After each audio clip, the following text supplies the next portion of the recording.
Chicken आनते Zeiss हालत क्या खराब हुई बुलिस बुलिस रुकिस। हाय गाइस मते फॉलो करथिले एबे टिके ब्लॉग रे यूनिक वॉइस आनिबा। सकाळ सकाळ खाई देथिले पिठा चा खाइस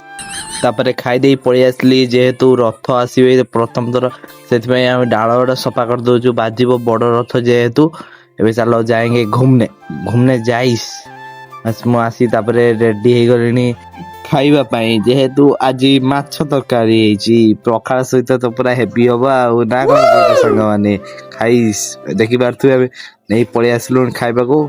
खाई देकी टिके जीवा हला चिकन आनते काउपुरु सेति मु खाई देई बेणु झूला तरी पळि आसली चिकन आनते चलो जाइस चिकन लाने के लिए जाइस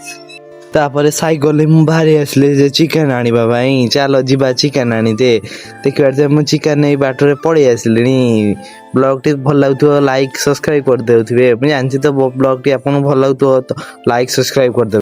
तापरे सांग माने देखुथिबे मु घरु पळि आइस गरम में